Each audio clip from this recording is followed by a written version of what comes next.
สวัสดีครับผมอาภูมิพัฒน์อายุ29ปียังเหลืออยู่อีกนิดเดียวเท่านั้นจะ30แล้วครับผมตาผู้ยิงก็ยังไม่หายสักทีครับ20ยังจอยอายุน้อยจอยจริงเปล่า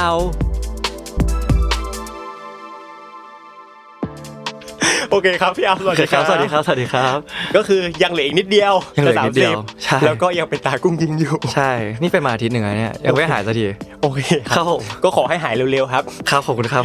ผมก็ยินดีต้อนรับพี่อัพนะครับเข้าสู่รายการ Up to You and Me ไม่ใช่หยอกไม่ใช่ป่ะเดี๋ยวเราลงชั้น7ไปอัดต่อ Up to You and Me อะไรนะคุณว่าไงว่าตามไม่ใช่ฮะไม่ใช่ครับรายการ20ยังจอยนะครับผมก็รายการนี้เราจะมาคุยถึงเรื่องจุดเปลี่ยนเรื่องความฝันเรื่องสิ่งต่างๆที่เกิดขึ้นในช่วงวัย20ของพี่อัพซึ่งจริงๆถ้าดูจากแขกรับเชิญในรายการนี้มาพี่อัพก็น่าจะถือว่าเป็นคนที่มีประสบการณ์ในช่วงวัยนี้เยอะที่สุดคนนึงแปลว่าแก่พูดง่ายๆว่าแปลว่าแก่แปลว่าทำอะไรมาเยอะครับซึ่งก็แล้วก็อาจจะเป็นตากุ้งยิงมาเยอะด้วยใช่ครับเป็นทุกไตรมาสเลยครับผมก็ไม่เข้าใจเหมือนกันครับผมซึ่งตอนนี้29เนาะ29จะ30แล้วครับใกล้แล้วครับนี่ก็เดือน7แล้วอันนี้ก็จะเดือน8ฮะ4เดือนอีก4เดือน30แล้วครับรู้สึกยังไงบ้างครับรู้สึกผ่านไวๆเอาพูดตรงๆนะพูดตรงๆว่าคือผมอ่ะรู้สึกว่าช่วงจังหวะหลังเรียนจบอ่ะตั้งแต่ประมาณ24 25มาจนถึงตอนเนี้ยมันเกิดขึ้นเร็วมากเร็วแบบพอเรามองย้อนกลับไปแล้วรู้สึกว่าเฮ้ยเรายังเพิ่งเหมือนแบบเพิ่งเรียนจบอยู่เลยเราเพิ่งแบบไปเรียนต่อที่อังกฤษอยู่เลยเรายังแบบเพิ่งกลับมาเองนี่อะไรอย่างเงี้ยแต่ว่าความจริงมันผ่านมาหลายปีมากๆแล้วอะไรแล้วพี่อัพเคยคิดไหมว่าทำไมมันถึงผ่านไปเร็วอะผมว่ามันมีอะไรให้โฟกัสเยอะส่วนตัวที่คิดว่ามันเร็วอะมันเหมือนในทุกๆวันอะเรามีอะไรให้เราต้องคิดอยู่ตลอดอะไรอย่างเงี้ยเรื่องนู้นเรื่องนี้เรื่องแบบ108,000อย่างอย่างเงี้ยแต่ว่าในช่วงเวลาที่เราเรียนหรือเวลาที่เราแบบ enjoy สนุกไปกับชีวิตไปวันๆหรืออะไรที่เราไม่ต้องคิดเยอะไม่ได้มี responsibility เยอะไม่ได้มีแบบอะไรที่เราจะต้องแบบจัดการหรือมองไปในอนาคตมากเยอะเท่าตอนเนี้ยมันรู้สึกว่าเฮ้ยช่วงนั้นมันก็เป็นช่วงเวลาที่สนุกเรารู้สึกว่าใน1วันเราได้ทำอะไรหลายๆอย่างเราได้แบบมีความทรงจำต่างๆเยอะแยะมากมายกับเพื่อนๆกับพ่อแม่กับที่บ้านคนที่เรารักต่างๆรอบข้างเราพี่ๆน้องๆอะไรอย่างเงี้ยครับมันพอเราเริ่มโฟกัสกับงานเริ่มโฟกัสกับความรับผิดชอบที่ต้องมีมากขึ้นผมรู้สึกว่ามันมีอะไรให้เราคิดเยอะมากจนมันรู้สึกว่าสิ่งหนึ่งที่เพนพอยต์เลยนะคือผมรู้สึกว่า24ชั่วโมงมันไม่เคยพอเลยเมื่อก่อนคนอื่นแบบรุ่นพี่หรือว่าพ่อแม่เราบอกเรื่องแบบเรื่องเวลาทุกคนมี24ชั่วโมงเท่ากันเราแบ่งเวลาจัดสรรเวลายังไงให้มันไอ้นี่ได้อะไรอย่างเงี้ยเป็นสิ่งที่ดีที่สุดอะไรเงี้ยผู้ใหญ่รุ่นพี่อะไรเงี้ยเขาก็เตือนมาตลอดซึ่งถามว่าทุกวันนี้จัดการได้ไหมก็ไม่ได้ ทุกวันนี้ก็จัดการไม่ได้เราก็เลยรู้สึกว่า24ชั่วโมงไม่พอจริงๆมันมีอะไรให้เราได้ทำเยอะมากๆจริงๆยิ่งโตขึ้นแสดงว่าฟังดูเหมือนกับชอบชีวิตช่วงก่อน25มากกว่าหลัง25ไม่ได้ชอบมากกว่าหรือน้อยกว่ากันแต่แค่รู้สึกว่ามันเป็นรสชาติที่แตกต่างกันก็คือก่อน25อาจจะไม่ได้เหตุการณ์ต่างๆไม่ได้ผ่านไปเร็วเท่านี้ใช่ครับผมแล้วเมื่อกี้พูดถึงเรื่องอยากให้1วัน24ชั่วโมงไม่เคยพอครับถ้าถามณวัยเนี้ยมันไม่พอสำหรับอะไรบ้างอ่ะมันไม่พอเยอะเลยครับผมเลเยอร์1วันง่ายๆให้ฟังแล้วกันแบบว่ายิ่งช่วงนี้ด้วยช่วงนี้มันแบบงานมันเยอะมากจริงๆค่อนข้างเยอะจริงๆครับผมก็1คือสมมติว่าเราตื่น 6:00 นอย่างเงี้ยเราได้ออกกำลังกายประมาณชั่วโมงนึงหรืออะไรอย่างเงี้ยแล้วก็เสร็จก็อาบน้ำกินข้าวไม่ได้กินข้าวอาบน้ำกินกาแฟแล้วก็ไม่ได้กินข้าวเช้าอาบน้ำกินกาแฟก็ต้องไปทำงานละแบบ8:00 นหรืออะไรเงี้ย7:00 น8:00 นก็ต้องไปทำงาน8:00 นอะไรอย่างเงี้ยครับถ้าวันไหนถ่ายละครถ่ายซีรีส์ก็ทั้งวันจบอีกทีก็4:00 นเสร็จกลับบ้านลบหน้าลบตาอาบน้ำนอนได้อ่านหนังสือนิดหน่อยเที่ยงคืน 01:00 นนอน 05:30 ตื่นอีกละเห็นป่ะมันไม่มีเวลาได้ทำอะไรอย่างอื่นเลยสมมติวันนี้เราทำงานอย่างเงี้ยอย่างเมื่อเช้าผมก็ไปออกกำลังกายมาออกกำลังกายเสร็จปุ๊บกินกาแฟเสร็จกินกาแฟเนี่ยทุกวันนี้ก็สั่งเอาละเริ่มไม่ทำเองละเพราะว่ามันประหยัดเวลาไม่ทันละสั่งเสร็จกินกาแฟเสร็จไปทำงานไปลงเสียงมาก่อนไปทำงานมาแล้วก็มานี่แล้วเดี๋ยวเสร็จนี่แล้วเราก็ไปต่ออีกอะไรเงี้ยครับแล้วเสร็จจบวันนี้ก็ 4-5 ทุ่มละ 4-5 ทุ่มกลับไปเราได้ทำอะไรที่เราอยากจะทำ นิดๆหน่อยๆอย่างผมมีเรียนญี่ปุ่นเรียนจีนแล้วก็แบบมันไม่คือพอผมพูดมาอย่างเงี้ยมันจะรู้สึกว่ามันไม่พอยังไงก็ไม่พอไม่มีทางพอเลยแล้วพอยต์ของเราคือเราจะทำยังไงให้เราได้ทำกิจกรรมทุกอย่างอันนี้ผมก็ยังค้นหาอยู่นะถ้ามีใครมีอะไรก็แชร์ได้นะได้ทำทุกอย่างที่เราอยากทำบนเวลาที่มีจำกัดเท่ากันอันนี้ก็ยังเป็นคำถามโลกแตกสำหรับผมอยู่แสดงว่าเป็นพี่อาเป็นคนที่มีอะไรที่อยากทำเยอะแยะอยู่ตลอดเวลาครับค่อนข้างเยอะมากไม่ได้แค่อยากแต่ว่ามันมีทั้งอยากและทั้งจำเป็นต้องทำอันนี้เราพูดได้ไหมครับว่าในวัย29เนี่ยเห็นคุณค่าของเวลามากกว่าตอนแบบขึ้น20มากกว่าเยอะมากกว่าเยอะมากๆครับเมื่อก่อนเราไม่ได้คิดขนาดเนี้ยว่าแบบว่าเอ้ยเวลามันแบบ1วันเฮ้ยก็ได้ทำนู่นทำนี่ตั้งหลายอย่างนี่ก็โอเคอะไรอย่างเงี้ยเสียดายที่ตอนนั้นเราไม่ได้เริ่มอะไรหลายๆอย่างแต่ว่าพอวันเนี้ยที่เราเคยคิดเสียดายอ่ะเรามองย้อนกลับไปอ่ะเฮ้ยมันไม่เป็นไรเราคิดว่ามันไม่เป็นไรเพราะว่าสุดท้ายแล้วอ่ะถ้าเรามี mindset ที่อยากจะทำมันจริงๆผมเชื่อว่าใครๆก็ทำได้ไม่ว่าเราจะอยู่ในช่วงอายุเท่าไหร่เราจะเป็นใครเราจะทำอะไรอยู่มี disability แบบไหนก็ตามอะไรอย่างเงี้ยครับผมเชื่อว่าถ้าเราอยากจะเรียนรู้มันจริงๆหรืออะไรเงี้ยเราสามารถทำได้สมมติผม60อย่างเงี้ยผมอยากเรียนภาษาฝรั่งเศสอย่างเงี้ยครับผมก็เชื่อว่าผมก็ยังจะอยากเรียนก็ถ้าอยากเรียนจริงๆก็จะทำมันให้ได้ต่อให้ผมจะเริ่มแบบช้ากว่าตอนอาจจะช้ากว่าหน่อยแต่ว่ามันก็ทำได้at the end เราก็จะทำมันได้ทั้งหมดที่พี่แอปตอบมาอาจจะสอดคล้องกับสิ่งที่เพิ่งค้นพบในช่วงวัย20ก็คือทุกคนมีจังหวะของตัวเองใช่อยากรู้ว่าค้นพบสิ่งนี้ได้ยังไงครับผมรู้สึกว่าทุกคนมีเพจซิ่งของตัวเอง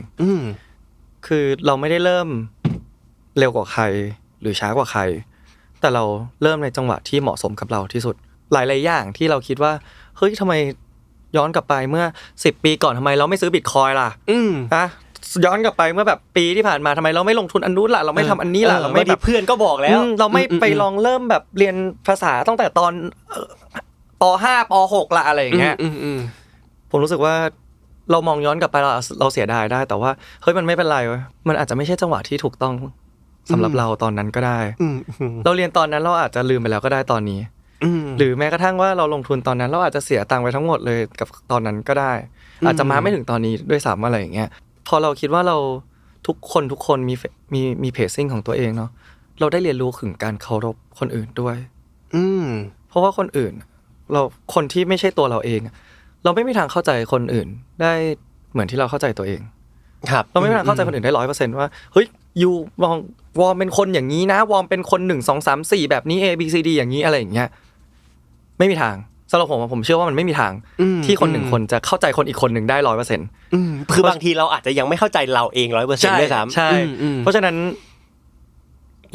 มันทำให้เราเคารพคนอื่นมากขึ้นจัดคนน้อยลงแล้วเรารู้สึกว่าสิ่งที่เราได้รับมัน positive ขึ้นเรื่อย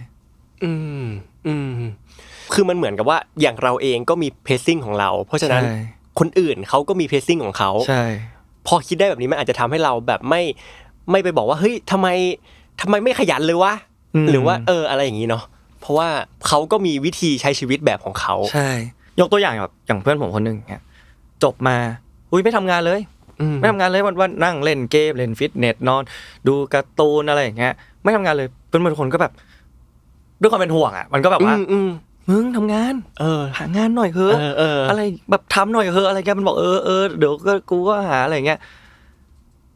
ตัดผ้าไป5 ปีต่อมา6 ปีต่อมาอยู่ดีมันก็ได้เจองานที่มันใช่สำหรับมันจริงๆแล้วเพื่อนๆทุกคนก็แฮปปี้กับมันมากๆอะไรเงี้ยเพราะฉะนั้น5 ปีที่ผ่านมาที่เรามองเข้าไปแล้วเรารู้สึกว่าเฮ้ยทำไมมึงเล่นแต่เกมวันๆทำไมมึงแบบตื่นบ่ายตื่นเย็นไม่ทำอะไรเลยมึงแบบเล่นนอนเล่นทำนู่นทำนี่อะไรของ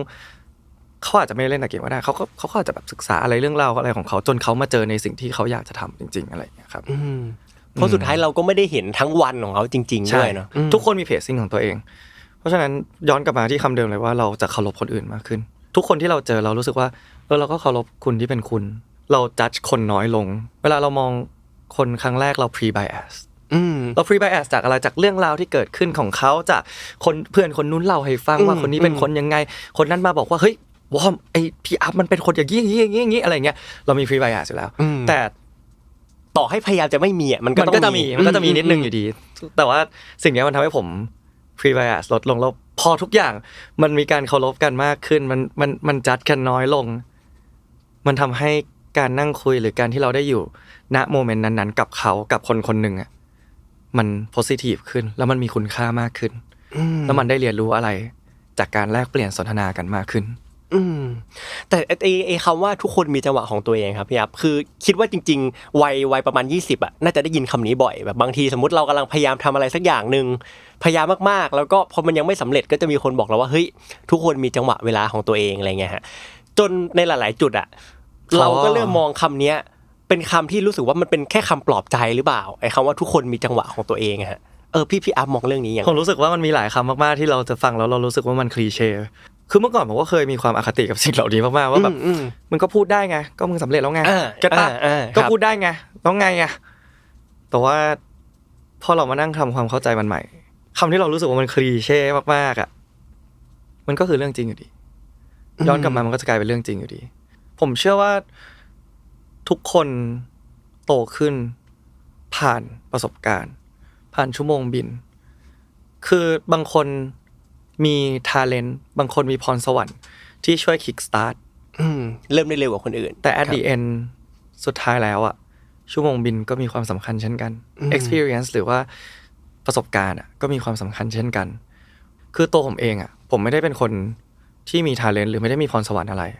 แต่เรามาด้วยความแบบพยายามเราพยายามเยอะมากๆกับแบบสิ่งที่เราทำหรือแม้กระทั่งอย่างคณะอย่างเงี้ยคณะนิเทศอย่างเงี้ยเขาจะชอบสอนเราว่าเต็มที่แบบนิเทศศาสตร์นะเราเคยได้ยินนะเต็มที่แบบนิเทศศาสตร์คืออะไรหมายว่าแบบอะไรว่ากูร้องเพลงอะไร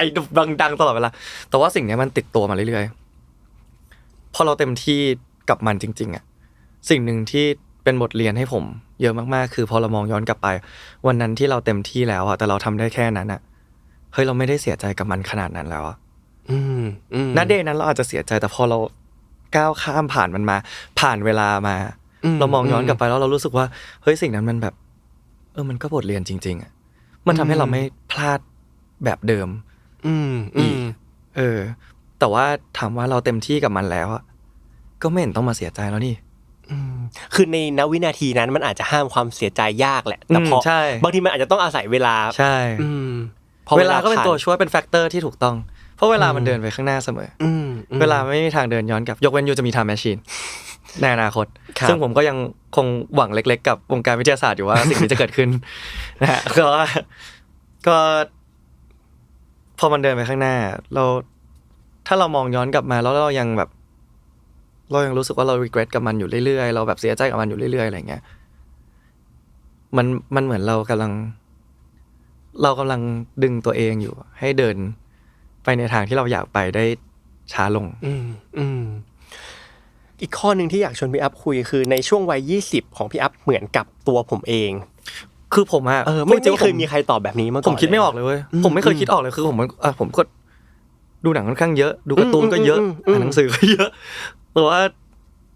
ผมรู้สึกว่าทุกคนอ่ะมันแบบมันเป็นอินดิวิชวลอ่ะคือตัวการ์ตูนอ่ะหรือว่าตัวละครในหนังอ่ะมันสุกสร้างขึ้นมาจากมนุษย์แหละเอาพูดจริงๆอ่ะมันก็เขาเรียกว่าอะไรแบบอิโมชันของมนุษย์บุคลิกนิสัยมนุษย์หรือว่าคาแรคเตอร์ของใครหลายๆคนหรืออะไรอย่างเงี้ยที่แต่ว่ามันไม่มีทางที่จะเหมือนได้เลยสำหรับผมนะความคิดผมเองนะเพราะว่าผมรู้สึกว่าทุกคนมันมีความเป็นตัวเองอยู่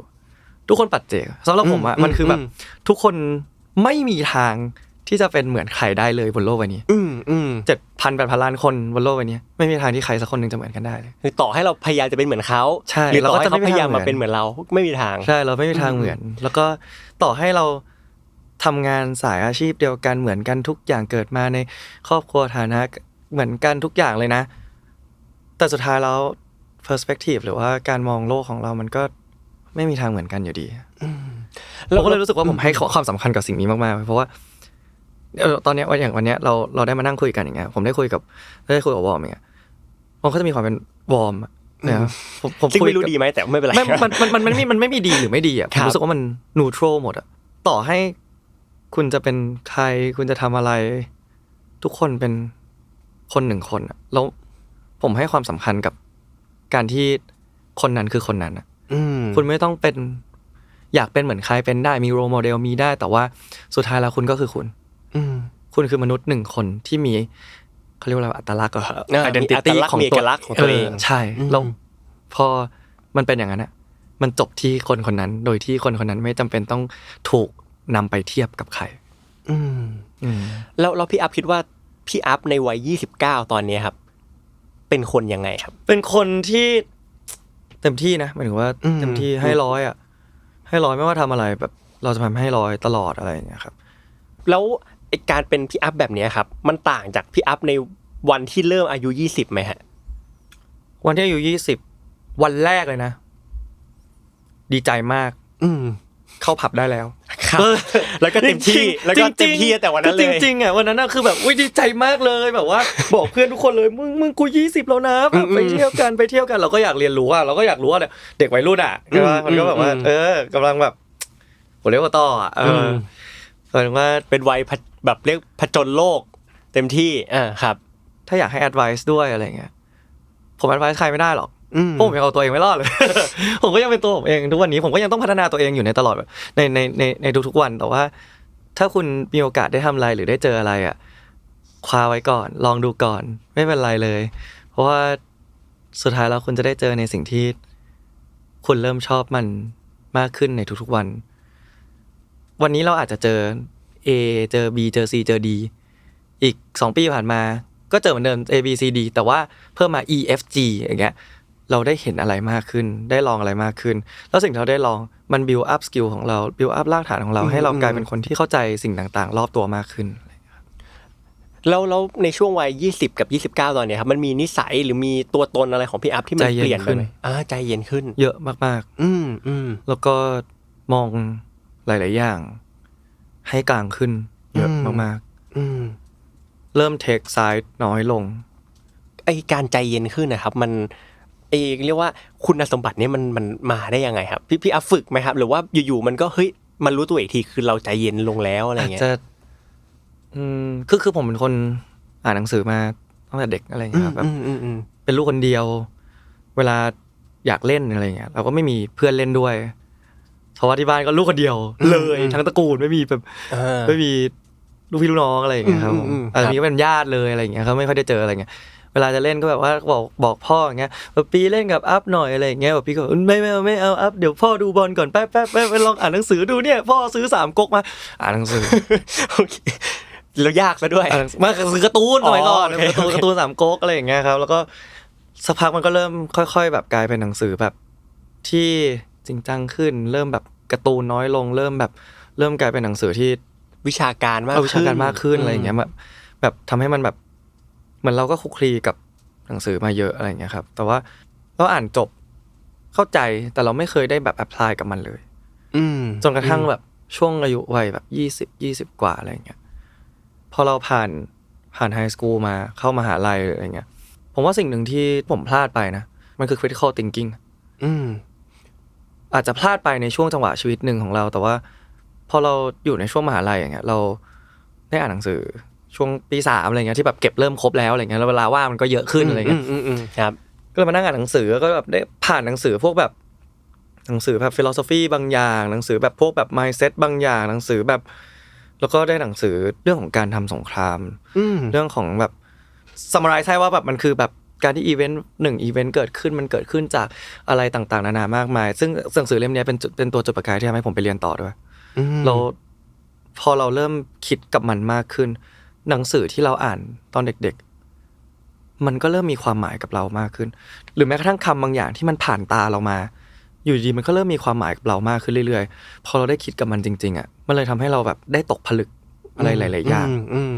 มากขึ้นเหมือนกับสิ่งที่เราอ่านตั้งแต่เด็กมันเพิ่งมาตกตะกอนในวันที่เราโตขึ้นแล้วก็อาจจะคิดวิเคราะห์มากขึ้นเนาะคิดว่าจริงๆมันก็เลยแบบใจเย็นขึ้นด้วยใจเย็นขึ้นบวกกับว่าที่กลางขึ้นผมว่าส่วนหนึ่งคือที่ไปเรียนนั่นแหละผมเรียนแบบ เรียนเหมือนรัฐศาสตร์อย่างเงี้ยครับเรียน international studies diplomacy อย่างเงี้ยครับการทูตอะไรเงี้ยเวลาเรามองเหตุการณ์นึงอะไรเงี้ยทุกคนมี pre bias เหมือนที่พูดไปทุกคนมี pre bias แต่ทำยังไงให้เราแบบดึงตัวเองออกมาให้กลางที่สุดระหว่าง2 conflict ที่เกิดขึ้นกลางที่สุดเพื่อให้เราเห็นภาพที่กว้างที่สุดมันคือสิ่งนี้แล้ววันก่อนที่มา The Matter อย่างเงี้ยครับแล้วได้คุยเรื่องแบบเด็กที่หลุดจากการศึกษาหรืออะไรเงี้ยมันมีคำหนึ่งที่ถูกพูดขึ้นมาบน round table เนาะที่บอกว่าทุกคนจะมีแว่นของตัวเองอยู่ต่อให้เราจะทำงานในสายวงการเดียวกันแต่เราจะมี perspective ของเราอยู่ซึ่ง perspective เนี้ยเกิดขึ้นจากการเรียนรู้ตลอดเวลาที่ผ่านมาในชีวิตเช่นผมไปเรียนประสบการณ์ที่เจอใช่เช่นผมไปเรียนสิ่งนี้มาผมกลับมาทำในด้านวงการบันเทิงผมก็ยังมีการมองเข้าไปบนปัญหาบางอย่างที่เกิดขึ้นด้วยเลนส์หรือด้วยแว่นที่เราสะสมมาในชีวิตที่ผ่านมาอยู่อะไรอย่างเงี้ยครับทุกคนก็เลยจะมี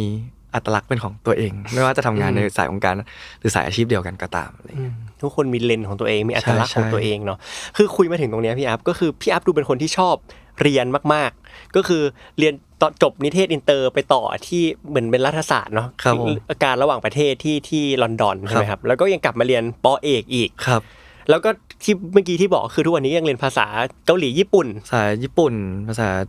จีนกำลังเริ่มอยู่ครับกำลังเริ่มอยู่ครับเคยได้คุยกับตัวเองไหมครับว่าเฮ้ยทำไมเราถึงเป็นคนชอบเรียนขนาดนี้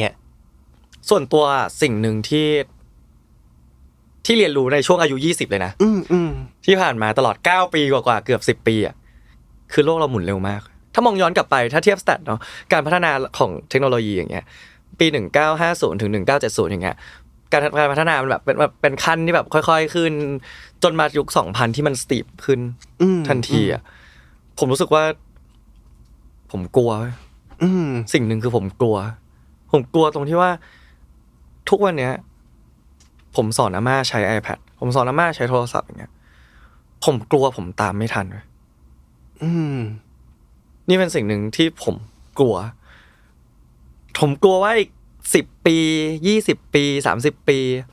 ผมต้องเดินมาหาหลานเดินมาหาอะไรอย่างเงี้ยสอนอากงใช้อันนี้หน่อยได้ไหมอะไรอย่างเงี้ยผมกลัวตามไม่ทันผมกลัวตามโลกนี้ไม่ทันผมกลัวตามเหตุการณ์บนโลกใบนี้ไม่ทันผมกลัวการที่เราเตรียมตัวเองไม่ทันคือบางคนอาจจะรู้สึกว่าก็เตรียมไม่ทันก็ไม่เห็นเป็นไรนี่สมมุติอนาคตเราแก่ก็ให้ใครมาสอนเราก็ได้แต่ว่าพี่อัพก็ได้ก็อาจจะได้ในส่วนนั้นแต่ว่าสำหรับผมอ่ะผมกลัวผมคิดว่ามันสมองเราหรือความรู้เลยแล้วหนังสือที่ผมเคยอ่านเกี่ยวกับเรื่องสมองเลยอะไรเงี้ยนิวรอนมันต้องมีการสร้างอยู่เสมอตลอดเวลาเราจำอะไรบางอย่างก็มีการสร้างเราอ่านหนังสืออะไรใหม่ๆก็มีการสร้างขึ้นมาในสมองเราคุณโดนตบหัว1ทีนิวรอนตายไปไม่รู้กี่ตัวอะไรอย่างเงี้ยไม่รู้กี่เซลล์อะไรอย่างเงี้ยมันก็แบบมันก็มีอะไรอย่างเงี้ยมันคือผมรู้สึกว่ามันคือการฝึกฝนอยู่เรื่อยๆถ้าเมื่อไหร่เราหยุดฝึกฝนสิ่งเหล่านี้ผมโยงให้เลยว่ามันจะโยงกลับมาอยู่ที่ว่าเราจะเหมือนอยู่ในคอมฟอร์ตโซนตัวเองจนเราติดหล่มเราติดหล่มบนคอมฟอร์ตโซนตัวเองทำให้เราไม่อยากจะก้าวออกไปเจออะไรใหม่ๆแล้วการที่เราไม่ก้าวออกไปเจออะไรใหม่ๆเราก็จะไม่ได้เจอโอกาสใหม่ๆที่เข้ามาในมุมเนี้ยครับจริงๆผมก็เห็นด้วยกับพี่อัพนะแบบว่าเรียกว่ารีเลทส่วนตัวก็คือผมก็เป็นคนที่กลัวจะตามโลกยุคใหม่ไม่ทันเหมือนกันอาจจะเป็นเพราะว่าผมไม่อยากอาจจะคล้ายๆกันนะครับก็คือไม่อยากเป็นภาระคนอื่นก็คือเรารู้สึกว่าเฮ้ยถ้าเราไม่เก่งขึ้นถ้าเราไม่ตามโลกอ่ะวันนึงอาจจะต้องมีใครสักคนที่เดือดร้อนมาสอนเราแล้วผมไม่อยากเป็นคนนั้นอ่ะไม่อยากเป็นคนที่แบบช่วยสอนแล้วกงหน่อยได้ไหมใช่คืออารมณ์แบบสมมติอาจจะเกรงใจหลานอะไรอย่างเงี้ยครับก็รู้สึกว่าเราก็ยังอยากเก่งในโลกทุกๆยุคอะไรอย่างเงี้ยครับสำหรับผมนะผมรู้สึกว่าเราเก่งในโลกทุกยุคไม่ได้เพราะมันจะมีคนที่เก่งอยู่แล้วในแต่ละยุคสมัยที่เกิดขึ้นแต่ว่าขอแค่ผมทันอาจจะไม่ต้องทันทุกอย่างก็ได้เพราะมันไม่เป็นไปไม่ได้อยู่แล้วในการที่เราจะทันในทุกๆอย่างเนาะแต่ขอแค่เราทันในสิ่งที่อยู่รอบตัวเราก็พอแค่รอบตัวเราอ่ะมันก็เยอะมากๆแล้วอ่ะเกี่ยวกับเราไม่ต้องไปแบบไปเรียนแอโรฟิสิกส์หรือเราไม่ต้องไปแบบควอนตัมฟิสิกส์ที่แบบอะไรอย่างเงี้ยมันไม่ต้องไปถึงขนาดนั้นแต่ว่าเพราะว่าเราอาจจะไม่ได้ใช้มันอยู่แล้วแต่อะไรที่เราใช้อ่ะก็ผมก็จะพยายามตามอยู่เสมอต ตามวงการบันเทิงตามวงการเทคโนโลยีตามวงการแบบอะไรอย่างเงี้ยแบบพยายามค้นคว้าหาข้อมูลเพิ่มเติมตามวงการแบบตามข่าวก็เป็นอีกสิ่งหนึ่งที่สำคัญในทุกๆวันอย่างเงี้ยตอนเช้านี่วันไหนที่มีเวลาคือโคตรแฮปปี้ตื่นมากินกาแฟนั่งห้องน้ำถ่ายเลย BBC สิถ่ายข่าวถ่ายดูเราอาจจะไม่ได้อ่านทุกข่าวแต่เราก็แบบอ่านผ่านหัวข้อต่างๆอันไหนสนใจแล้วก็เข้าไปอ่านอะไรเงี้ยถ้าได้ทำในทุกๆวันอ่ะมันก็จะแบบเราก็จะตามทันมากกว่านี้เก็ทปะทุกวันนี้เวลาผมแต่งหน้าเวลาผมแบบแต่งหน้าทำผมตอนเช้าหรืออะไรเงี้ยก็จะมีแบบก็จะเปิดถ่ายดูบ้างว่าแบบเอ้ยอันนี้น่าสนใจว่ะอันนี้น่าสนใจว่ะวันนี้มีข่าวนี้ว่าอะไรอย่างเงี้ยก็ผมรู้สึกว่าสิ่งนี้ก็อัปเดตได้ในจุดหนึ่งแต่การเป็นคนที่แบบพัฒนาตัวเองอยู่ตลอดหรือพยายามตามโลกให้ทันอยู่ตลอดครับบางคนก็มองว่าเฮ้ยมันอาจจะเหนื่อยเหมือนกันนะมันพี่อัพเหนื่อยไหมครับเหนื่อยใช่ไหมเหนื่อยแต่ว่าก็แต่เรายังสนุกกับมันอยู่ตรงว่าถ้าเรียนถามตัวเองว่าเราสนุกกับมันไหมมันก็ยังสนุกอยู่และหรือเราอาจจะกลัวตามโลกไม่ทันมากกว่าความเหนื่อยนี้ก็เป็นไปได้ครับก็เป็นไปได้เพราะถามว่าเหนื่อยไหมอ่ะก็เหนื่อยนะเหนื่อยมากทุกวันนี้ก็เหนื่อยมากๆนะพี่อัพเล่น TikTok มั้ยครับเล่นบ้างเล่นบ้างเล่นบ้างเล่นบ้างแล้วก็เพราะเราก็มีช่วงแรกๆเลยอ่ะไม่เอาเลยเพราะเรารู้สึกว่าเราแบบมันไม่ใช่อ่ะมันแบบแต่พอเราคิดอย่างนั้นอ่ะเราก็พรีไบแอสไงเราพรีไบแอสกับตัวเองไงแต่พอเราเริ่มเปิดใจเริ่มเห็นภาพเริ่มอะไรอย่างเงี้ยเราเริ่มรู้สึกว่ามันก็มีบางส่วนที่แบบเราควรจะเอาตัวเองไปอยู่ตรงนั้นบ้างอะไรเงี้ยอาจจะไม่ได้เข้าไปแบบโหแบบไปหมดเลยเป็นแบบไม่ได้เข้าไปเล่นเป็น TikToker คนหนึ่งที่ลงคลิปเต้นทุกวันสมมุติ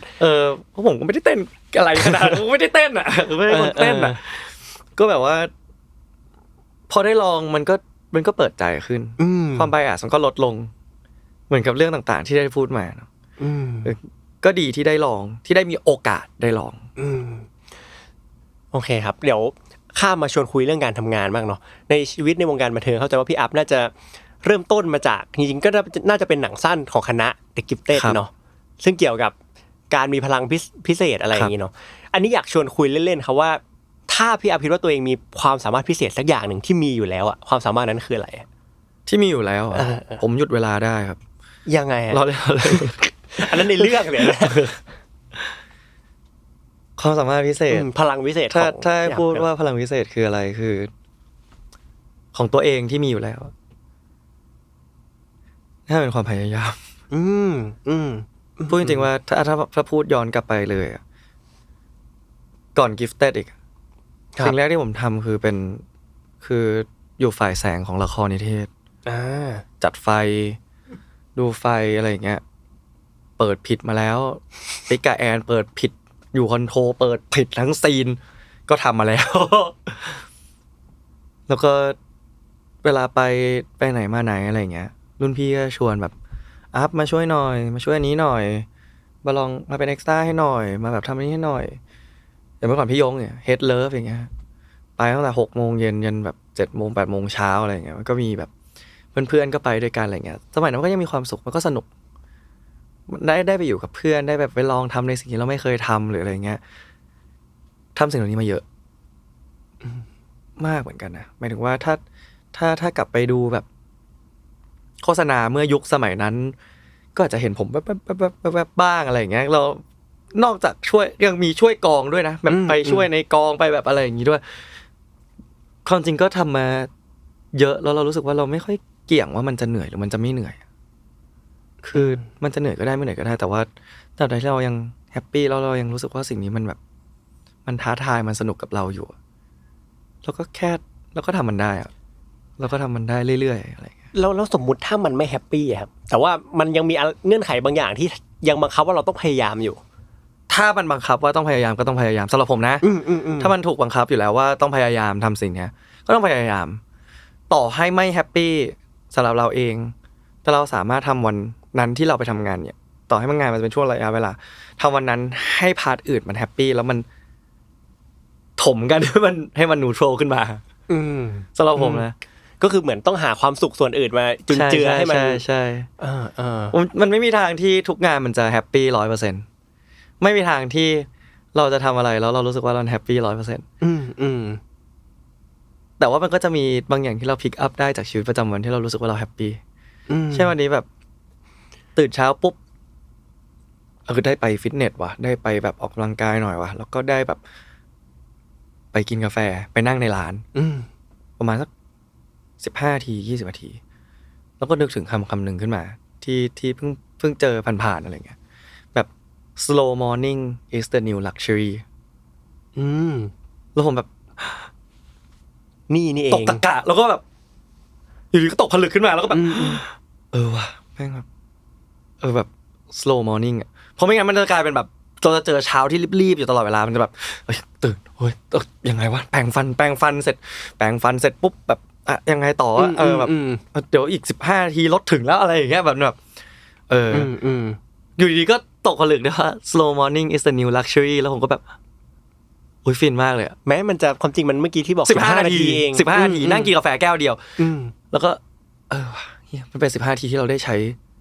อยู่กับตรงนั้นตัวเองได้อยู่กับตรงนั้นได้อยู่กับโมเมนต์นั้นเลยแล้วเราแบบดีจังพอ15 นาทีปุ๊บดูเวลาผิด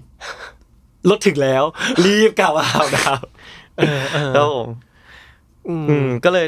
เราเรียนรู้อะไรที่มันเหนื่อยมันก็ยังมีแต่ผมว่าเราเรียนรู้สิ่งใหม่ๆทุกวันมันจะมีบางจุดที่เราได้เรียนรู้สิ่งใหม่ๆทุกวันอย่างอันเนี้ยมันก็ถามว่าถ้าดูกราฟโดพามีนในหัวหรืออะไรอย่างเงี้ยก็อาจจะพุ่งอยู่นะช่วง15 นาทีนั้นอาจจะพุ่งอยู่อะแบบมันก็แฮปปี้แล้วมันก็ทำให้แบบการทำงานตั้งแต่เช้าจนถึงตอนนี้เลยอะไรเงี้ยมันก็แบบมันก็แฮปปี้อยู่เรื่อยๆอะไรอย่างเงี้ยพูดถึงเมื่อกี้คุยกันถึงเรื่องงานแล้วก็อีกจุดหนึ่งที่เชื่อว่าโดพามีนของพี่อัพก็น่าจะพุ่งสูงก็คือเรื่องที่ตอนนี้เข้าใจว่าเดี๋ยวจะมี World Tour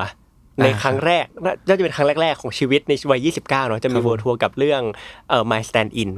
อยากรู้ว่ารู้สึกยังไงบ้างฮะที่แบบในวัย29เราจะมี World Tour เริ่มที่ไทยก่อนเนาะวันที่24 สิงหาครับผมโดพามีนนี่ไม่แน่ใจว่าจะพุ่งหรือเปล่าแต่ความเครียดตอนนี้เต็มร้อยทำไมเครียดอ่ะคือผมเป็นคนแบบค่อนข้างจะperfectionist นิดนึงก็พูดตรงๆก็อาจจะเป็นข้อเสียส่วนตัวด้วยอะไรอย่างเงี้ยเพราะว่าบางทีมันแบบก็ perfectionist ไม่ได้ขนาดนั้นเจอบ่อยมากกับเรื่องของการ acting แล้วเราแบบเป็นคน perfectionist บางที acting มันไม่จำเป็นต้อง perfect มันอาจจะถ้าพอ perfect อาจจะขาดความเป็นธรรมชาติบางอย่างไปอะไรขาดหายหลายๆอย่างไปเพราะตั้งใจเกินไปเพราะแบบอะไรเกินไปอะไรอย่างเงี้ยพอรู้ว่าแบบทัวร์ซ้อมว่าต้องหาคิวซ้อมต้องคือถ้าถามผู้จัดการผมเขาจะรู้ว่าผมเป็นบ้าเวลาแบบจะออกงานจะไปงานหรือมีร้องเพลงมีเต้นมีอะไรอย่างเงี้ยเอาละแทรกคิวซ้อมระหว่างวันทันทีแบบเอาเลยเช้าทำงานเสร็จเที่ยงเสร็จกินข้าว15 นาที20 นาทีซ้อมต่อเที่ยงครึ่งถึงบ่าย 2 ครึ่งเสร็จไปทำงานต่ออีกทีนึงอะไรอย่างเงี้ยคือแก๊ป2 ชั่วโมงที่เราอาจจะนั่งกินข้าวสบายๆก่อนที่จะไปทำงานนะไม่เอาขอซ้อมเพราะเราเครียดแล้วพอเครียดมันยิ่งเครียดแล้วซ้อมแล้วหายเครียดไหมครับไม่ ก็จริงมันก็หายแหละมันก็หายในระดับนึงแต่ว่ามันเป็นที่เราเองแหละแล้วก็เรื่อง World Tour ก็เครียดมั้ยเครียดนะแต่ก็ซ้อมเยอะอะไรอย่างเงี้ยมันก็ช่วยลดความเครียดเราได้ในระดับนึงแต่ว่าสุดท้ายแล้วสิ่งที่เรามองไว้เป็น end goal ของสิ่งเนี้ยคือเราอยากจะ deliver สิ่งที่ดีที่สุดให้กับคนที่ได้มารับชมทุกคนคือนอกจากตัวเราเองแล้วอะพอถ้าทำเองคนเดียวอะมันก็อาจจะเหงาๆค่ะแต่เรามีภูมิมีพาร์ทเนอร์ของเรามีพี่ๆน้องๆนักแสดงมีทั้งผู้กำกับมีทั้งทาง IE มีทั้งแบบทาง YYDS มีทั้งทางแบบหลายคนที่ถ้าเรามองจริงๆแล้วอะแทบทุกอย่างเราไม่ได้ทำคนเดียวนี่ก็เป็นอีกสิ่งหนึ่งนะที่ได้เรียนรู้ในช่วงอายุวัยแบบ28 29อะไรเงี้ยถ้ามองดีๆเราไม่ได้ทำมันแค่คนเดียวเรามีคนอีกหลายคนที่บางทีพอเราโฟกัสกับสิ่งนี้มากๆพอเราโฟกัสกับมันมากๆมันเหมือนมันปิดรอบข้างๆการมองเห็นของเราแล้วคนนี้อาจจะอยู่แค่ตรงนี้ก็ได้มันแบบ อีกนิดเดียวถ้าเราลองเปิดดูมันจะได้เห็นคนอีกหลายคนที่ยืนอยู่ข้างๆเราเสมอมีอีกหลายคนมากๆจริงๆอะไรอย่างเงี้ยครับ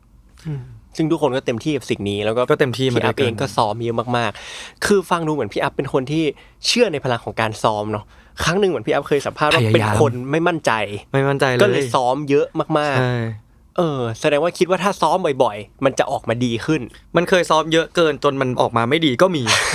อันนี้ก็พูดจริงๆอันนี้ก็แชร์ให้ฟังนะแชร์ให้ฟังตรงๆนะว่าแบบว่ามันก็มีวันที่แบบเราซ้อมเยอะมากซ้อมเยอะมาก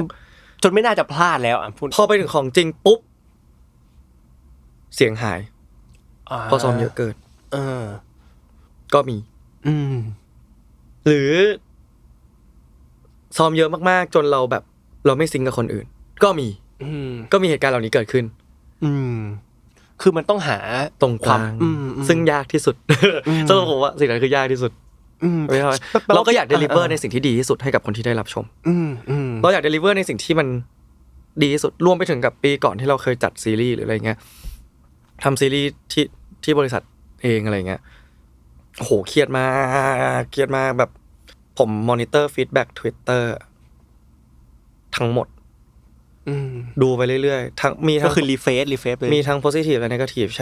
ใช้ tools ด้วยใช้แบบอะไรด้วยมีหมดเลยอ่านทุกอ่านให้แทบทุกอันแทบแล้วกันอาจจะไม่ทุกอัน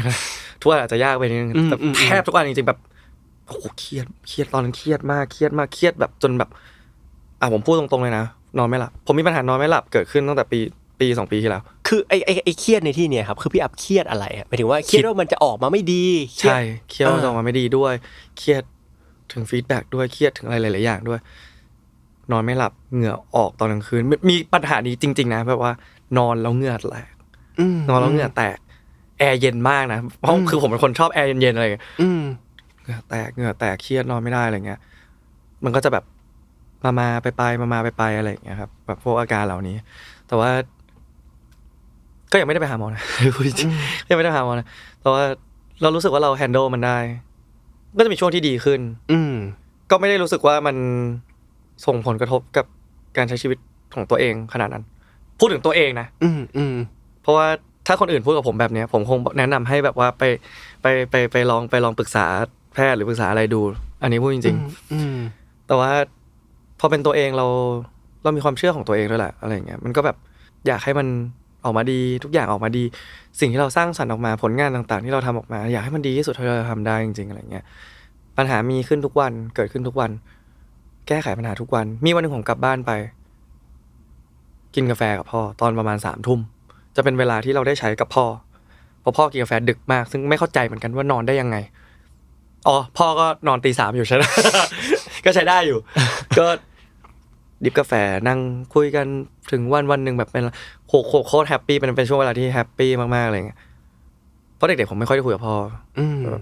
แต่พอโตมาก็ได้คุยกันมากขึ้นก็แบบนั่งกินกาแฟพูดกันผมก็เล่าให้ฟังแบบเนี่ยมีปัญหานี่แหละมีปัญหาอย่างนี้แล้วอะไรเงี้ยพ่อบอกว่าไม่งั้นชีวิตมันจะไปสนุกอะไรถ้าทุกอย่างมันราบรื่นไปหมดปัญหามีไว้แก้ลองสนุกกับการแก้มันดูสิแล้วผมแบบแล้วทุกวันนี้สนุกกับการแก้ปัญหาไหมเครียดบ้างสนุกบ้างปะปนกันไปแต่ว่าก็ขอบคุณพ่อที่พูดกับเราวันนั้นเหมือนกัน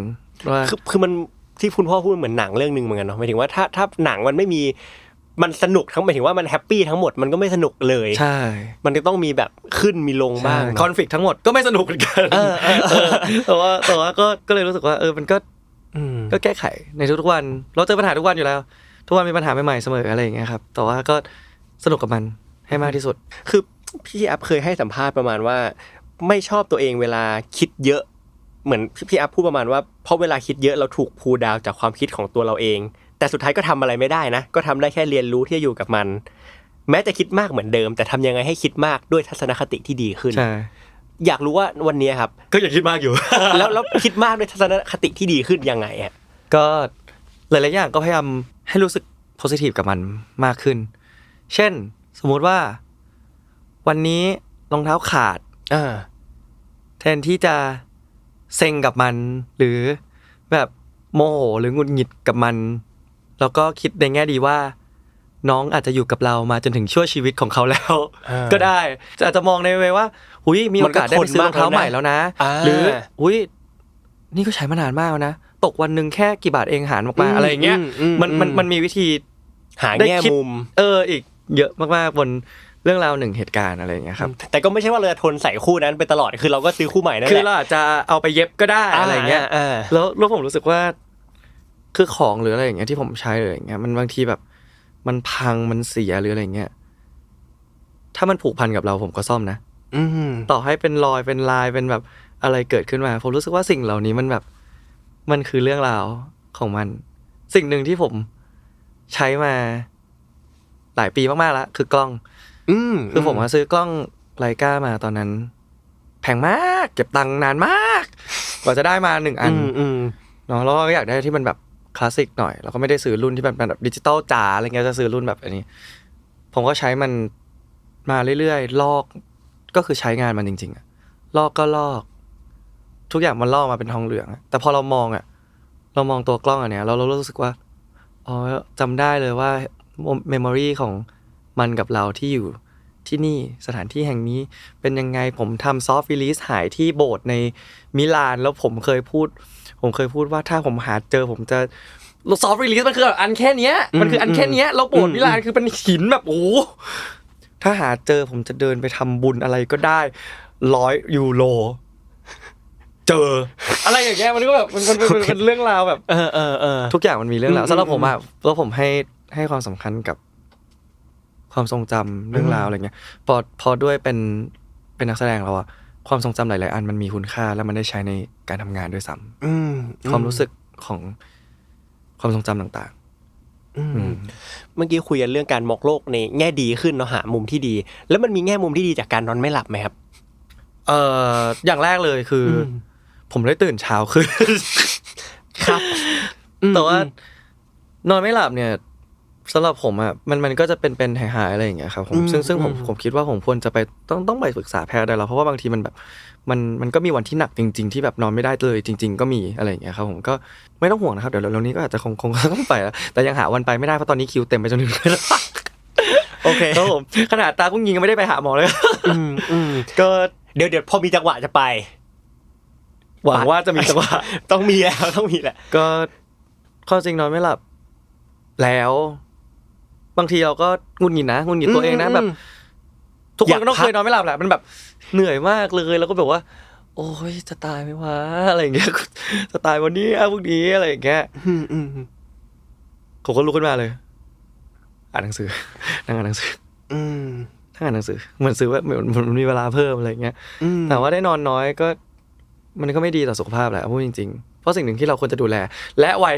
30ที่กำลังจะมาถึงและเราควรจะต้องตั้งใจดูแลมันจริงๆคือสุขภาพสำหรับผมนะ20ต้นๆนี่คือใช้เลยเต็มที่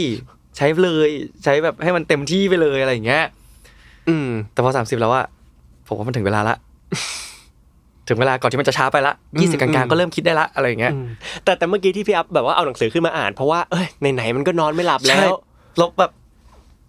แต่พออ่านหนังสือแล้วบางทีแบบหนังสือที่ผมอ่านมันแบบผมไม่ค่อยได้อ่านนิยายอ่ะผมคนอ่านแบบแนวแบบ self development self help อะไรอย่างเงี้ยครับหรือแบบ mindset หรือแบบเรื่องแบบเดี๋ยวช่วงนี้ก็จะมีเรื่องแบบเรื่อง finance เรื่องการลงทุนเรื่องอะไรมากขึ้นแล้วพออ่านอ่ะบางวันอ่านแล้วหลับบางวันอ่านแล้วแบบเป็นหนังสือนอนคิดต่ออะไรเงี้ยแล้วก็แบบไม่แล้วคือเป้าหมายที่เปิดขึ้นมาอ่านคืออ่านแล้วจะได้ง่วงหรือว่าคิดว่าไหนๆก็ไม่หลับแล้วเราพัฒนาตัวเองต่อดีกว่ามันอ่านคือไหนๆก็ไม่หลับแล้วแต่ว่าเราไม่อยากใช้โทรศัพท์กลัวว่าใช้โทรศัพท์แล้วมันจะยิ่งไม่หลับก็เลยอ่านหนังสือแล้วกันเผื่อง่วงใช่เผื่อแบบอ่านไปแล้วแบบอ่านมา2บทแล้วว่ามันมีเรื่องให้คิดแล้วว่าปิดหนังสือแล้วนอนคิดดูสิลองนอนคิดเรื่องนี้ดูสิเผื่อมันจะหลับอะไรอย่างเงี้ยหรือแม้กระทั่งบางทีแบบตื่นมาตอนกลางดึกแล้วก็แบบว่าหยิบหนังสือมาอ่านไปอ่านมาเฮ้ยสนุกว่ะไม่หรอกว่าอะไรอย่างเงี้ยก็มีนอกจากไม่แก้ปัญหาแล้วยังทำให้ตัวเองอีกครับผมหรือบางทีเราแบบตื่นมาแบบหนังสือไม่ได้อ่านอย่างเงี้ยช่วงนี้อยากดูซีรีส์เรื่องนี้จังเลยเห็นเขาพูดถึงอะไรดูซะหน่อย บางวันดูไปดูมาแล้วแบบเริ่มง่วงแล้วพอได้นอนอะไรเงี้ยหรือบางวันดูไปดูมาสนุกว่ะแล้ววะ6 โมงแล้ววะทำงานแล้ววะอีก2 ชั่วโมงทำงานแล้ววะไปอาบน้ำดีกว่าอะไรเงี้ยก็มีอะไรเงี้ยครับผมแต่ว่าแนะนำให้ดูแลสุขภาพครับไม่ควรทำแบบนี้ครับก็แนะนำพี่อัพด้วยเหมือนกันครับขอบคุณนะครับขอบคุณนะซึ่งจริงๆนอกจากเรื่องนอนไม่หลับอีกเรื่องนึงที่พี่อัพพูดไว้ในAnother Year O เนาะของแซลมอนวีที่แล้วก็คือเรื่องของการเบิร์นเอาท์พี่อัพบอกว่าในช่วงนึงของชีวิตที่ผ่านมามันมีช่วงที่เบิร์นเอาท์ด้วยเลยอยากรู้ว่าสาเหตุของการเบิร์นเอาท์ของพี่อัพมันเกิดมาจากอะไรแล้วพี่อัพผ่านจุดไฟตัวเองกลับขึ้นมาใหม่ยังไงผมว่ามันไปไม่ถึงคำว่าสำหรับผมนะผมไม่รู้ว่าผมไม่สามารถที่จะมานั่งสเกลให้ว่าเฮ้ยเบิร์นเอาท์1 ถึง 10เบิร์นเอาท์เท่าไหร่อะไรอย่างเงี้ยผมไม่สามารถมานั่งสเกลให้แบบนั้นได้เพราะผมไม่ได้รู้สึกกับมันว่าเฮ้ยมันเบิร์นเอาท์อะไรอย่างเงี้ยมันแค่มีความรู้สึกว่าหรือสิ่งนี้คือเบิร์นเอาท์วะอะไรอย่างเงี้ยแบบสงสัยอ่ะแบบหรืออันนี้เบิร์นเอาท์นะอะไรอย่างเงี้ยซึ่งไอตัวบ่งชี้นั้นมันคืออะไรอ่ะพี่ครับว่าเราเบิร์นเอาท์หรือเปล่าคือมันเริ่มรู้สึกว่าเริ่มตั้งคำถามตัวเองว่าเฮ้ยกูทำอะไรอยู่วะเริ่มตั้งคำถามตัวเองว่าทำไปแล้วได้อะไรทำไปเพื่ออะไรอย่างเงี้ย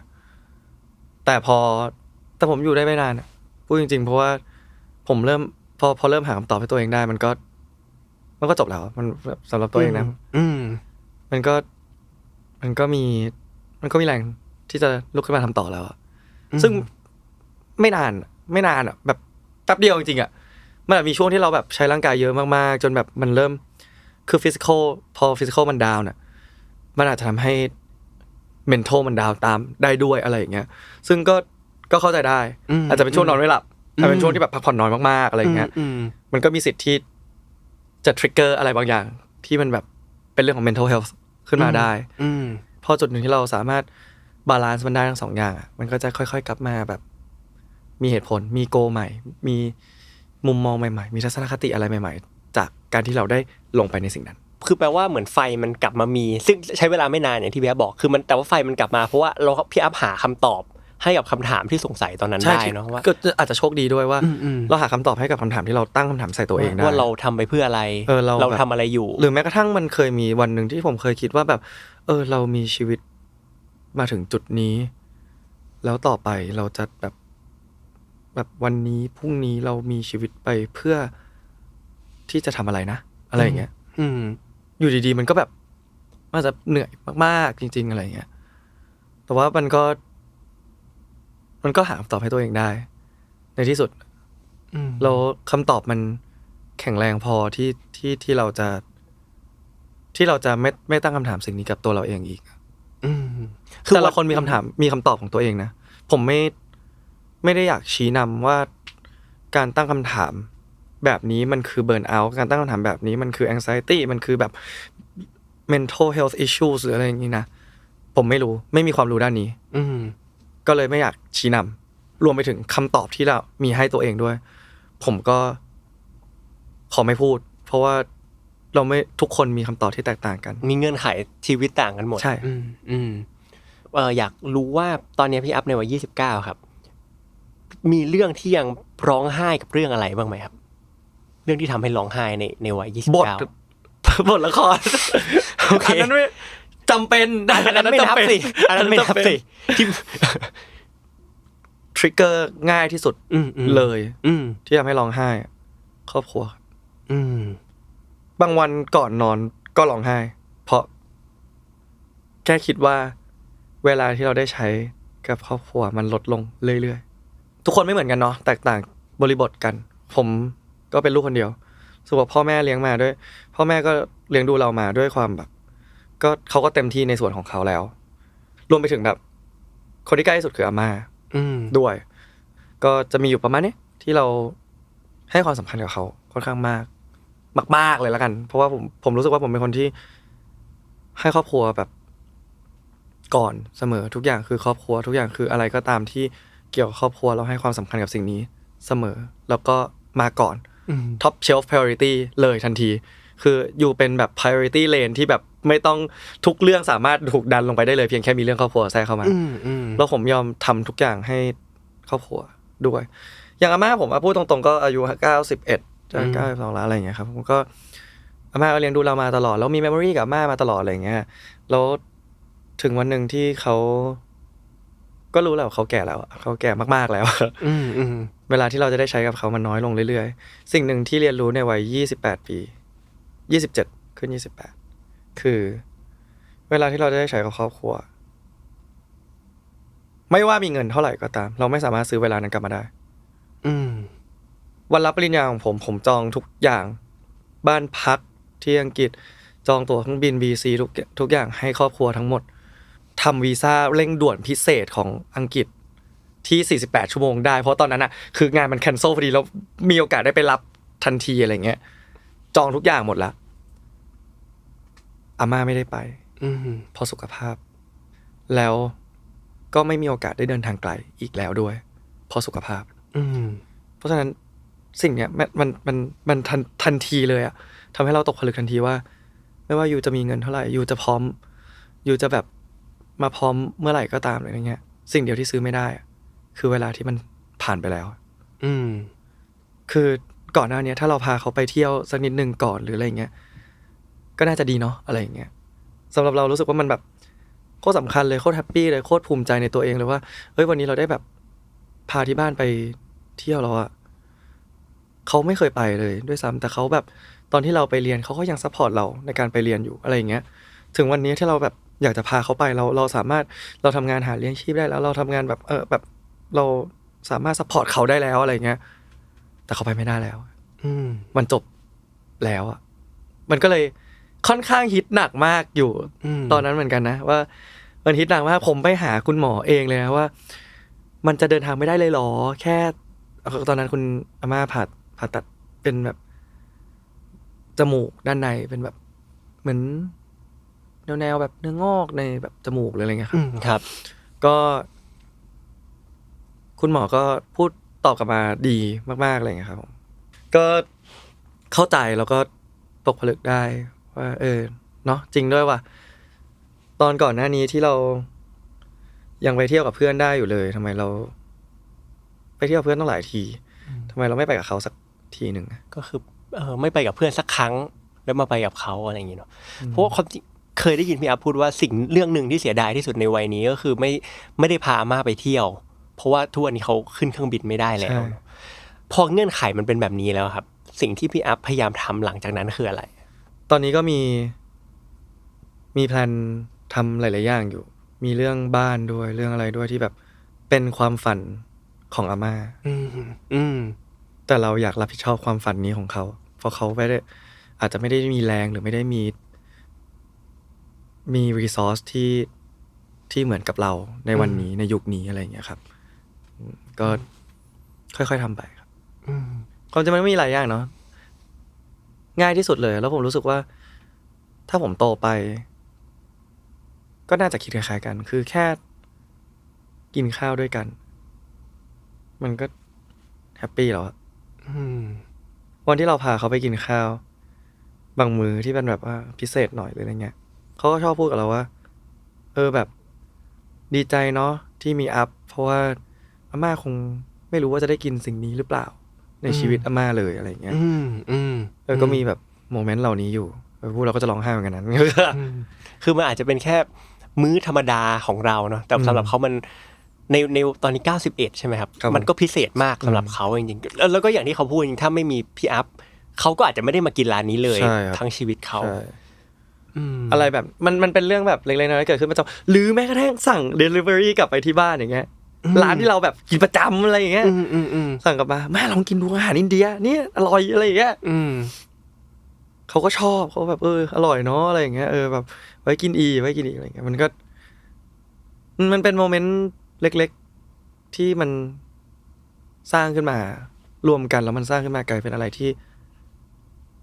เรา value มากๆกับสิ่งนี้คือเชื่อว่าเรื่องเนี้ยจริงๆรีเลทกับคนในช่วงวัย 20-30 เนี่ยหลายๆคนเลยเรื่องเพราะมันน่าจะเป็นวัยที่เราเริ่มเห็นว่าพ่อแม่รวมถึงญาติๆเราแก่ขึ้นเร็วมากๆอะไรเงี้ยครับแต่ทีเนี้ยหลายๆคนก็อาจจะรู้สึกว่าเราก็อยากอยู่กับที่บ้านนะแต่ว่าเราก็มีงานต้องทำอะไรเงี้ยครับถ้าพี่อัพจะพูดอะไรสักอย่างผมเคยอ่านหนังสือเล่มนึงเขาบอกว่าให้ลองนับถอยหลังแทนนับไปข้างหน้าดู คำว่านับถอยหลังอ่ะมันคือสมมติว่าเราทำงานเรามีโอกาสได้เจอที่บ้านแค่เสาร์อาทิตย์1 เดือนเรามีโอกาสได้เจอ4 ครั้งถูกไหมครับแล้วสมมติว่าไลฟ์สเปนของคุณพ่อตอนนี้อายุ60 ปีสมมติว่าคุณพ่อเสียอายุ70 ปีแล้วเวลา10 ปีเดือนละ4 ครั้ง2 2 22 2 2 4 4 48 10 ปี480 ครั้งที่เราได้เจอกับเขาแล้วลองนับถอยหลังดูมันหายไปเร็วมากมันหายไปเร็วมากๆแล้วไอ้สิ่งเนี้ยผมก็เพิ่งมานั่งอ่านตอนแบบตอนประมาณสัก26 27 26อะไรอย่างเงี้ยครับประมาณสัก26แล้วพออ่านแล้วมันแบบโคตรจึกเลยอ่ะมันแบบโหเอาวะก็กลับไปหาเขาหน่อยในวันที่วันศุกร์อาจจะไปสังสรรค์กับเพื่อนหรืออะไรเงี้ยกลับบ้านดีกว่าหรือวันเสาร์อาจจะแบบไปสังสรรค์กับเพื่อนอะไรเงี้ยอาทิตย์นี้กลับบ้านดีกว่าแบบกลับหน่อยก็ดีอีกวันนึงก็ตื่นเช้าออกกำลังกายได้ แต่ผมฟังแล้วผมอินมากคือเมื่อไม่นานมานี้เองครับแม่ผมพูดคล้ายๆที่พี่อาพูดเมื่อกี้เลยคือผมเป็นคนภูเก็ตที่บ้านอยู่ภูเก็ตหมดแล้วก็ผมกลับบ้านปีละ2 ครั้งอย่างเงี้ยตอนนี้แม่อายุ55แม่บอกว่าถ้าแม่ตายตอน70เนี่ยเหลืออีก15 ปีถ้าวอร์มกับปีละ2 ครั้งเท่ากับเราจะได้เจอกันอีกแค่30 ครั้งเองนะโหแล้วมันน้อยจนแบบจริงเราน่าจะคิดสิ่งนี้ได้ตั้งนานแล้วอะไรเงี้ยก็เลยรู้สึกว่ามันน้อยเหมือนกันเนาะมันน้อยมากครับน้อยมากๆจริงแล้วมันจะยิ่งน้อยลงเรื่อยๆถ้าเมื่อไหร่เราเริ่มติดหล่มการทำงานมากขึ้นมันก็จะน้อยลงขึ้นเรื่อยๆก็set priority แหละครับหมายถึงว่าตัวเราเองคือพูดจริงๆว่าตัวผมเองก็ไม่ได้อยู่ในจุดที่จะมา advice วอร์มได้ว่าเอ้ยวอร์มต้องทำอย่างนี้สิวอร์มกลับให้บ่อยกว่านี้สิอะไรเงี้ยผมไม่ได้อยู่ในจุดที่จะ advice ได้ทุกคนมี priority ของตัวเองทุกคนมี criteria มี factor ของตัวเองอยู่แค่คิดกับสิ่งนั้นดีๆแล้วเวทกับมันดีๆเราก็จะเจอจุดที่มันพอดีสำหรับเราเองคุยไปถึงตรงนี้ครับคือวัย20ของพี่อัพคือพยายามเต็มที่มีช่วงนอนไม่หลับบ้าง ครับได้กลับมาคิดทบทวนเรื่องครอบครัวได้ลองทำงานหลายอย่างอะไรเงี้ยครับอยากรู้ว่าโดยทั้งหมดทั้งมวลนะครับช่วงวัยเนี้ยครับ9 ปีเนี้ยมันจอยไหมครับโคตรจอยเลยครับมันเป็นช่วงชีวิตของผมที่ได้ลองอะไรเยอะมากๆจริงๆเพื่อส่งให้เราไปอยู่ใน30ที่เราวาดไว้มันมีอะไรหลายๆอย่างที่มันขาดอย่างเดียวครับขาดเรื่องการลงทุนครับยังไม่มีโอกาสได้ศึกษามันจริงๆสิพูดไปเมื่อต้นปีว่าอยากจะศึกษาเรื่องการลงทุนยังไม่ได้ลองยังไม่ได้อ่านหนังสือไป3-4 เล่มยังไม่เข้าใจเลยผมต้องไปถามพี่ปั้นเงินแล้วนะพูดจริงๆถึงบอกว่าเวลา24 ชั่วโมงไม่พอเนาะจริงตอนนี้ควรจะไปหาหมอควรจะไปหาหมอเรียนเรื่องการลงทุนยังไม่มีเวลาเนาะก็แต่ว่าช่วงเวลา9 ปีกว่าเกือบ10 ปีเนี่ยผมให้คำว่าโคตรสุดเลยโคตรสุดจริงๆอ่ะแบบเราใช้ชีวิตสุดมากๆตั้งแต่วันที่ขึ้นมา20ตั้งแต่ขึ้นมาเป็นเลข2อ่ะจนเลข9จน29แล้วจนมาสุดท้ายแล้วอ่ะปีสุดท้ายของช่วงชีวิตวัย20แล้วอ่ะมันเรียนรู้อะไรเยอะมากๆจริงมันพิกอัพอะไรเยอะแยะมากมายระหว่างทางมันได้ใช้ชีวิตแบบโคตรสุดในทุกด้านที่เราพอจะจินตนาการได้จริงๆอะไรอย่างเงี้ยครับมันแบบมันไปสุดขนาดนั้นจริงๆอ่ะสำหรับผมเองอ่ะแล้วผมรู้สึกว่าขอบคุณตัวเองที่ยังไม่ตายแล้วก็ ขอบคุณตัวเองที่ยังไม่ตายแล้วก็ขอบคุณที่ยังสู้อยู่แล้วณวินาทีนี้ครับอยาก30ไหมฮะไม่อยาก ไม่อยากพูดตายเลยไม่อยากแต่ว่าเราหนีไม่ได้อยู่แล้วเนาะก็เวลาเดินทางไปข้างหน้าอย่างเดียวแล้วเราก็แค่ต้องน้อมรับ30ให้มีความสุขที่สุดวาดเห็นภาพตัวเองในวัย30ซึ่งจริงๆก็คืออีกประมาณ5 เดือนนะฮะเห็นภาพตัวเองยังไงครับในช่วงวัย30เหมือนเดิมนะครับคือว่า30เราก็อยากจะมองไปให้ถึงการเกษียณมากขึ้นนี่ผมโคตรโชคดีเลยที่ผมได้มีวันหนึ่งมาอัดรายการที่แซลมอนเจอพี่ปั้นพอดีพี่ปั้นเพิ่งอัดรายการเสร็จเดินออกมา เราบอกเฮ้ยอัพพี่เขียนหนังสืออยู่อัพลองเอาไปอ่านได้ไหมแล้วมารีวิวให้พี่ฟังหน่อยสิอะไรเงี้ยบอกว่าได้พี่ได้หนังสือภาษาไทยนะอัพว่าได้ครับพี่ผมจะพยายามลองอ่านนะเพราะคือเราอ่านหนังสือภาษาอังกฤษมาตลอดเลยเงี้ยแล้วเราอ่านหนังสือภาษาอังกฤษเร็วแล้วพอเราอ่านไทยมันจะอ่านช้านิดนึงมันแบบว่าเหมือนเพจซิ่งมันจะแบบขัดแย้งกับตอนที่เราคิดกับมันอะไรเงี้ยมันจะแบบมันก็แต่ก็อ่านนะอ่านจบปุ๊บผมไล่แนะนำทุกคนเลยที่เจอแบบไปอ่านเล่มนี้สิเนี่ย200 กว่าบาทลองอ่านเล่มนี้พี่อายกับมนเนตหรืออะไรอย่างเงี้ยแบบว่าตอนนั้นที่อ่านไปถ่ายหนังกับพี่อายกับมนเนตอยู่แล้วแบบพี่อายเนี่ยก็นั่งคุยกันเรื่องพี่อายลองอ่านเล่มนี้ดูสิจักรวาลการเกษียณผมโปรโมทแล้วนะพี่ป้านผมไม่เก็บจริงๆนะเนี่ยผมก็ไม่เก็บจริงๆนะจักรวาลการเกษียณครับเป็นกึ่งนิยายเล่าเรื่องผ่านตัวละครเนาะแต่มันพูดถึงเรื่องแต่สอดแทรกเรื่องของแบบเรื่องของการลงทุนเรื่องของการมองภาพของการเกษียณในชีวิตตัวเองจริงๆว่าเราอยากจะเกษียณแบบไหนแล้วมันเป็นหนังสือที่จุดประกายให้ผมรู้สึกว่าเราควรจะต้องเริ่มลงทุนได้แล้วเพื่ออนาคตของเราจริงๆนอกจากของเราแล้วของคนรอบข้างเราด้วยอะไรอย่างเงี้ยมันก็สอนผมค่อนข้างเยอะเนาะโคตรแบบเข้าใจง่ายไม่ต้องมีความรู้เรื่องการลงทุนเรื่องอะไรเลยคุณก็เข้าใจได้อะไรอย่างเงี้ยคืออย่างแบบเรื่องเงินเฟ้อที่แบบว่าคือผมไม่เคยมานั่งคิดเลยว่าเฮ้ยเงินมันจะเฟ้อยังไงแบบไหนก็แค่รู้ว่ามันขึ้นทุกปีมันก็แบบปีละแบบ 2% กว่าๆอะไรอย่างเงี้ยย้อนกลับไปเมื่อ10 ปีที่แล้วเป็ด1จานราคาเท่านี้ปีนี้เป็ดราคาเท่านี้อีก40 ปีข้างหน้าเป็ดด้วยกระตาเงินเฟ้อที่มันเพิ่มขึ้นอย่างเสถียรเท่านี้นะอีก40 ปีข้างหน้ามันเท่าไหร่แล้วเราต้องมีเงินเท่าไหร่ในการที่เราจะกินเป็ดจานเดิมเราเก็บเงินได้1 ล้านบาทวันนี้ในอีก40 ปีข้างหน้าเงิน1 ล้านบาทนี้อาจจะไม่ได้มีค่าเท่ากับวันนี้อยู่แล้วมันเป็นเรื่องปกติมากๆแล้วในหนังสือเขายกตัวอย่างมาดีมากๆจนแบบลงทุนแหละอย่าลืมแบ่งเปอร์เซ็นต์ให้เขานะฮะจริงๆไม่ต้องบอกพี่ปั้นต้องแบ่งเปอร์เซ็นต์ใช่แต่ดีมากจริงๆครับผมก็ถ้าพี่ว่ามีโอกาสก็ลองดูครับผมจักรวาลการเกษียณครับผมได้ครับเดี๋ยวไว้สนุกมากแล้วมันทำให้เรามันทำให้เรานึกถึงอะไรหลายอย่างในอนาคตมากๆจริงๆเลยก็วัย20มองปัจจุบันเยอะแต่ตอนนี้เริ่มจะต้องมองอนาคตมากขึ้นในวัยที่กำลังจะก้าวเข้าสู่เลข3เพราะอะไรครับเพราะอะไรเพราะเราไม่สามารถใช้ชีวิตแบบนี้ไปได้จนเราแก่เฒ่าร่างกายก็เริ่มฟ้องหลายๆอย่างในอายุ20ปลายๆเนี่ยผมเริ่มแพ้อะไรเยอะขึ้นเยอะมากๆซึ่งเราก็ตกใจกับมันเหมือนกันเมื่อก่อนนะกินได้ตลอดเลยใบมิ้นท์อย่างเงี้ยหรือแบบถั่วเขียวๆอ่ะถั่วเขาเรียกว่าถั่วลันเตาถั่วลันเตาถั่วเขียวๆกลมๆเล็กๆอ่ะหรือแม้กระทั่งแบบเปลือกมะนาวเปลือกอะไรอย่างเงี้ยที่เราก็กินได้ปกติเมื่อก่อนกินอะไรนะใบอะไรนะชื่ออะไรวะใบที่มันเอาใบไม้มาห่อแล้วเป็นไส้เมี่ยงคำทุกแล้วก็จะมีมะนาวแบบขัดออกเปลือกอะไรอย่างเงี้ยหรือว่าแม้กระทั่งใบมิ้นท์เองใบโหระพาครับก็กินได้กินอยู่แล้วกินอยู่แล้วด้วยอาม่าบอกให้กินใบมิ้นท์เยอะๆช่วย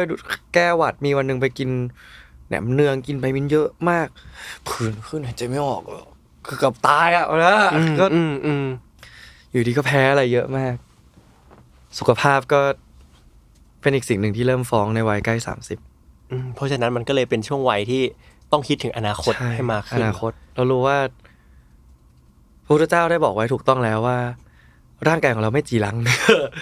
ร่างกายของเราก็เสื่อมถอยลงไปเรื่อยๆอะไรอย่างเงี้ยครับก็คือยิ่งเวลาผ่านไปเรายิ่งเข้าใจคำนี้มากขึ้นเนาะก็แนะนำให้เริ่มดูแลตัวเองครับทุกคนเริ่มดูแลสุขภาพตัวเองครับซึ่งเดี๋ยวสิ่งสุดท้ายที่จะให้พี่อัพทำครับก็คือว่าเดี๋ยวจะให้มองกล้องนะฮะแล้วจะให้ฝากข้อความถึงตัวเองในช่วงวัย30หน่อยก็คือว่าถ้าในช่วงวัย30ได้เริ่มเรียนรู้เรื่องการลงทุนแล้วแต่เฮ้ยมันยากจังเลยหรือว่ายังอาจจะมีบางคืนที่นอนไม่หลับบ้างหรือว่าอาจจะมีบางวันที่เฮ้ยเริ่มตั้งคำถามกับตัวเองอีกแล้วอะไรอย่างเงี้ยครับ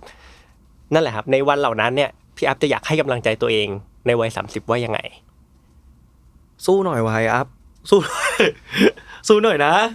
ร้อง มันไม่ได้ทำเพื่อตัวเองแล้วไงมันทำเพื่อสิ่งต่างๆรอบตัวเรามากขึ้นแล้วเราเชื่อว่าในวัย30เองอัพจะทำเพื่อสิ่งต่างๆรอบตัวมากกว่าในวัย20อีกด้วยซ้ำเพราะรู้สึกว่าทุกวันนี้มันแบบเราเริ่มแบบเมื่อก่อน20ต้นๆก็จะคิดว่าเฮ้ยมันจะเบสมาจากตัวเองว่าเฮ้ยเดี๋ยวเราจะต้องทำอันนี้เราจะทำอันนี้แต่พอเริ่มเนี่ยเริ่มยุคเริ่มวัยเนี่ยเริ่ม27 28 29อะไรมันเริ่มแบบมันไม่ใช่แค่เราแล้วมันคือครอบครัวมันคือเพื่อนร่วมงานมันคือคนที่อยู่ข้างหลังเราคนที่อยู่ข้างๆเรามีอยู่คำหนึ่งคือ fairness respect protect สำหรับผมนะ fairness to all fairness ให้ทุกคนที่เจอกันผมจะพยายาม fair ที่สุดที่ทำได้respect คนที่อยู่เหนือเราแล้วก็อยู่ข้างเราอยู่ต่ำกว่าเราทุกคนในทุกอย่างทุกอย่างมันมี hierarchy อยู่แล้วผมเชื่อแล้วมันก็ไม่สามารถเอาสิ่งนี้ออกไปได้ง่ายๆแต่แค่ว่าปฏิบัติกันยังไงrespect ทุกคน protect คนที่เราต้อง protect คนที่อยู่ทางข้างหลังเราและข้างๆเราก็ต้อง protect เขาถ้าเขา protect ตัวเองไม่ได้เราควรจะ protect เขาให้ได้แล้วพอเราเริ่มเป็นอย่างนี้มากขึ้นเราเห็นภาพของคนเหล่านั้นชัดเจนมากขึ้นไม่ว่าจะเป็นเพื่อนร่วมงานเป็นน้องที่ออฟฟิศเป็นแม้กระทั่งแบบคนที่อยู่ข้างๆเราหรืออะไรอย่างเงี้ยครอบครัวรวมไปถึงแฟนคลับทุกคนด้วยที่แบบให้กำลังใจเราอยู่เสมออะไรอย่างเงี้ยมันเริ่มทำให้ตัวเองน้อยลงแล้วมันเริ่มทำให้ตัวคนอื่นมากขึ้นแล้วหนึ่งคำตอบที่ผมมีให้กับตัวเองพอมันเริ่มเป็นคำตอบที่ทำเพื่อคนอื่นมันจะรู้สึกอิ่มมากขึ้นกว่าทำเพื่อตัวเองผมได้อะไรเยอะมากครับวันนี้จริงเหรอพูดจริงผมฟังผมรู้เรื่องผมพูดจาไม่ค่อยรู้เรื่องเหมือนกันนะแล้วผมรู้สึกว่าหลายๆคำตอบผมก็ได้ย้อนคิดกับตัวเองด้วยอะไรเงี้ยนะครับก็โอเคครับก่อนอื่นก็คืออย่างแรกขอให้ซ้อมสิ่งต่างๆก่อนไปเวิร์ทัวร์อย่างเวิร์ทัวร์นะครับแต่ว่าซ้อมหนักแต่ว่าไม่เครียดนะครับผมครับอาจจะยากหน่อยแต่ว่าก็ขอให้เครียดแบบด้วยทัศนคติที่ดีนะใช่ไหมฮะแล้วก็ขอให้พี่อัพเนาะมีวัย30ที่แฮปปี้นะครับก็นอนหลับกินอิ่มครับได้พบความสุขที่ไม่เร่งรีบในยามเช้าก็ผมอาจจะเห็นด้วยกับอาม่าของพี่อัพเนาะว่าเฮ้ยพี่อาม่าคิดว่าโชคดีจังที่มีอัพก็เลยได้มากินข้าวกันที่ร้านนี้ผมเชื่อว่าแฟนคลับพี่อัพเองก็รู้สึกว่าเฮ้ยโชคดีจังที่มีพี่อัพมาแสดงผลงานต่างๆเนาะแล้วก็วันนี้ผมเองก็รู้สึกโชคดีเหมือนกันครับที่ได้มาคุยกับพี่อัพเนาะก็ได้อะไรกลับไปคิดเยอะมากๆเชื่อว่าคุณผู้ชมก็น่าจะได้ทบทวนอะไรหลายๆอย่างทั้งเรื่องครอบครัวเรื่องการเบิร์นเอาท์ต่างๆก็วันนี้ขอบคุณมากๆเลยนะครับยังไงก็ขอให้20จอยแล้วก็ขอให้30จอยด้วยนะครับพี่อัพครับผมจอยแน่นอนครับจอยอยู่เสมอครับได้ขอบคุณมากครับ